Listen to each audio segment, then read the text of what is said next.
Welcome to our community. Susie Thomas with you this morning. Always a delight to welcome Sharon Snowden from the Daughters of the American Revolution, DAR. And you are with the Catherine Richards chapter of Correct. DAR. Who was she? Remind us, please. Catherine Richards, actually she came into the city of Greene with her parents. Her father was a Revolutionary War patriot, and she married John Buchtel. And they had children, one known as John R. Buchtel, who started the University of Akron, Buchtel College. So she was a very strong and independent woman. A very strong and independent woman, which pretty much sums up the criteria for being in DAR. You think there's a lot of very strong and independent women involved. A lot of misconceptions about exactly what the Daughters of the American Revolution are about. Remind us a little bit about that.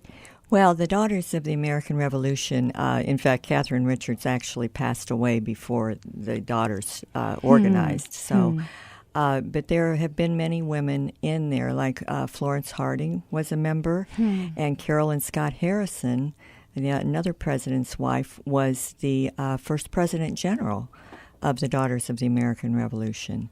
So she was the first one to give a public speech, the first lady to give her own public speech. Now, I would have guessed that Martha Washington would have been, certainly, because these were the women who were involved. Probably. She probably could, but unfortunately, like I say, the Daughters of the American Revolution wasn't founded until 1890, so it, the people that passed away prior to that were not eligible. No, it's their daughters. Yes, their daughters are, and I'm sure that there probably are some of those in the Daughters of the American Revolution. But we're an organization that, is a patriotic, educational, and historical, preserving history. And those are really the primary purposes for belonging. We were talking ahead of time, we always talk about when you think of the Daughters of the American Revolution, you're thinking of the forefathers and who are the daughters of those forefathers. But what about the four mothers? What about the women of the Revolution? You've been doing a little bit of research in that. I have. I do several, talk about several ladies that were in the Revolution who actually aided and abetted, and a couple of them are patriots listed in the DAR database because of their contributions. So have you been doing, what did you do with this research? Well, I actually go in costume and I portray these women in the Revolution and talk about, what I have done. Sharon, that's just so cool. So first of all, where did you get the costume? Did you create it yourself? No, I did not. You found something? I bought it. I purchased it, yes. And it's pretty true to realistic? I think, yes. It's very, and I have, a bonnet. I have the mop hat and everything. Now, that is a true Revolutionary one. I purchased that from the Spring Hill ladies down near Dayton. And they do a fabulous job with costuming. How much fun do you have getting dressed up like this? First of all, let's talk about all the clothes they used to wear, even in the hot weather. Yes. Now, I don't do all the clothing, but yes, they had many undergarments that they wore. And, they would wear their mop hats and even wear a hat over that sometimes. But the mop hat was primarily to keep their hair, like, out of the fire and things like that, because women could, get too close to the fire, get their hair caught on fire and burn themselves. So you wore mop hats inside the house while you were cooking near the, fireplace cooking or something? Right. So that, that your hair was not in the way, because they did have long hair in those days. Right. So those were things that, it kept it out of the way and it kept it cleaner than if it was down. That is true. Something that we don't realize, they weren't doing 2-a-day showers or anything like that, were they, back in the day? No, not at all. What was life like for these women? I don't know. I've heard that, I don't know how much truth there is to it, but the bouquet that the brides carry, that was actually instituted because of the smell. And one Really? guy that I did read a story one time that one guy came home and they were going to get married, and he said, "Don't take a bath. I like to smell you the way you are." No. Yes. No. Okay. I hope these are apocryphal. That's just, I can't imagine a bride not really being all primped up for her wedding day, but grab a bouquet just to kind of keep the flies away. Sorry. Right. That's hard to believe. So who in particular did you study? Well, I looked a lot into Anna Smith Strong, and there are the Daughters of the American Revolution has been instrumental in marking some of these ladies' graves and naming chapters after them. But she was actually a spy. Really? Oh, this is just fascinating. Yes. That's so exciting. She was spying for the revolutionaries. Right, for George Washington. Against the British. Right. What did she do? And you know, the British had come in and taken over, you know, her home, taken her husband prisoner, but they had relatives that were Tories, so they were able to work out a release. A lot of those prisoner exchanges were done back then. But she was part of this spy ring where there were 4 fellas in Anna. And so she could see the harbor from her house. And the next-door neighbor, Abraham Woodhull, could see her from his house, but he couldn't see the harbor. So when the word came down, whether it was coded in invisible ink, these messages were passed along, then he would come, she would hang a black petticoat on the line if the whaleboat captain was in the harbor. Now, only trouble is there were 6 harbors there. So she would hang the number of handkerchiefs on the line so he knew which harbor the captain was in. Because the captain then would take the message across the sound and deliver it to the dragoons, who would horse-mounted soldiers, and they would take it to George Washington. She's doing laundry code. Yes. That Yes. is unbelievable. I know. How brilliant. Yes. So, and then she wasn't suspected at all because she's just a woman No. hanging out her Right. laundry. And really the guys weren't either, because one was a society reporter, so he could go into taverns and everything, listen to what was going on, and then pass that along. And how he did it was he owned a store as well. And this other fellow would come into the store, pick up his supplies. The message would be packed in the supplies. Then he grazed some cattle on Abraham Woodhull's land, so he would take that out to Abraham Woodhull and drop that off, and then from there he would look for the petticoats. So they did not look suspicious at all. They were just no. going about their business.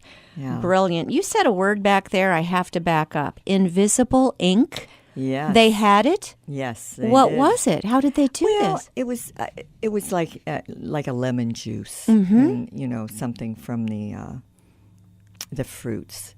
But that's what I've read. My goodness. That, Okay, because we've all watched the National Treasure movies, and where they kind of are looking at the Declaration of Independence, and they, I think they did pour lemon juice on it at one point. I think so. You yes. don't recommend that, right? No. Right. We don't No. want to destroy these documents. Yes. But they actually were able to pass along messages using Yes. something, a crude invisible ink. Right. And it did help George Amazing. Washington then. Do we know what happened to Anna Smith Strong? Did she make it through okay? Oh, She never got yes. caught? Nope. None of them ever got caught. Wow. And How do we know this to this day? Well, there are books written. I think Brian Kilmeade wrote the government's George Washington's Secret Six, and this was about those spies, the Culper spy ring. It seems that C-U-L-P-E-R. if you're a spy, you keep that secret forever and take it to your grave. Right. At some point, somebody was willing to tell someone so they could write a book about them, because Evidently. that's a little dangerous. Now, you know, they all had code numbers, too, and code names. But she was really never identified. They think that she could be Agent 355. Really? But it really was never proven. And when the war was over, George Washington came and held a big party for those people, but she was never mentioned. Yeah, she was never mentioned, but her husband got to lead the parade. So everything's okay now. War's over. Everybody's, hey, I was a spy. So was I. Yeah. Oh, my goodness. Okay. That sounds wild. Who else have you found out? We've got Mammy Kate. Mammy Kate. Mammy Kate was a slave, and she was married to Daddy Jack. Okay, they were slaves for Governor Stephen Hurd in Georgia. Now, he was a very, very well-known patriot, so the British were after him. They took him prisoner. Well, Mammy Kate would go, under any pretext that she could, go into the camp and take him a cornbread in her bosom so he wouldn't starve. Now, one day she heard that they were going to shoot him the next morning. So she had actually worked her way into doing the laundry for the British. Now, she's a slave, and she's very loyal. The loyalty went both ways with her and the governor. So she takes her laundry basket in, and she was a big woman. He was a little man. She put him in the laundry basket and took him out of the British prison. And it was never, nothing was ever done about that. They arrived back at his home, and he told her, he says, I'm freeing you. And she says, oh, no, you might free me, but I'm not freeing you. And she, like I say, the loyalty went both ways. And she asked, so after the war, he got some land, like 6,000 acres. He built her and Daddy Jack a home on the land. And every home that he built always put in a secret escape, because they were, so afraid of what might happen, So anyways, she and Daddy Jack had 9 children. Wow. And her dying wish was that one of those children would go to each of Governor Hurd's children. She wanted to will her children to them. Yes. Oh, my gosh. Yes. And she wanted to be buried at his feet. Really? And she was buried near him. And even the Sons of the American Revolution honored her as a patriot. But even after she'd been offered her freedom, which means all of her children would have been free, and instead she's keeping them enslaved. Did the children tell me a happy ending, that the children said, no way, no way, we are not keeping you enslaved. Yes, go have a good life. I'm sure that I'm rewriting happened. it. I am rewriting it to that. But, her life was so good, she thought. They were very loyal to one another. Right. She saved his life, and he took care of her, I suppose, in one way, the best they knew at that time. That's correct. Wow. Yeah. Wow. Times were different. Very different. Yes. Wow. So. Okay. Interesting story. Who else do you have there? Oh, this one you'll like, Susie. This is Margaret Cochran Corbin. Okay. Now, she was orphaned at a very early age because her father was killed in an Indian attack on the home, and her mother was taken prisoner by the Indians. Well, she and her brother happened to be at the uncle's at the time, so they were spared. However, she then married John Cochran, and he was going to join the militia like 3 years after they were married.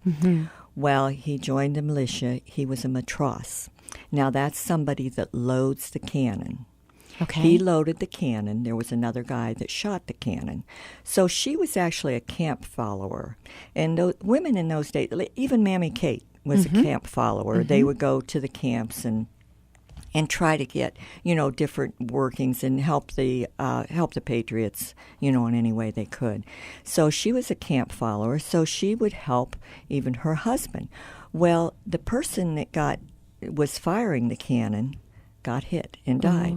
So her husband took over firing the cannon. She took over loading the cannon. Wow. Then her husband got killed.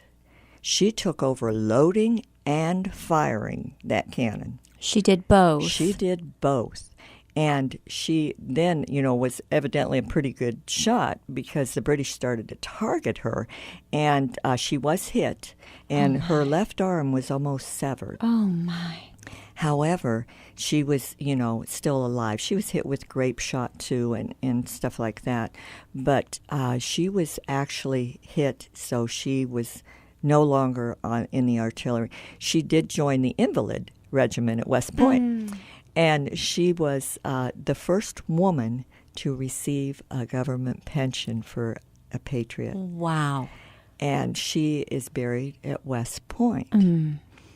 Now, she would go along, she was, most of the time you could find her smoking and talking with the soldiers. She wore a petticoat, but she wore an artillery coat over it. Wow. And the women of the Philadelphia Society were going to honor her with a monument. Well, then after they looked into it, they thought, oh no, she's too rough a character. And so they canceled the monument. You're kidding. But DAR does honor her, and every year there's a Margaret Cochran Corbin Award at Continental Congress. Thank you, DAR. Yes. That's good, because, boy, if anybody deserves a little recognition, I would say it's Margaret Cochran Corbin. We need to take a very short break. We're going to be back with Sharon Snowden from the DAR after these words. You're listening to Our Community.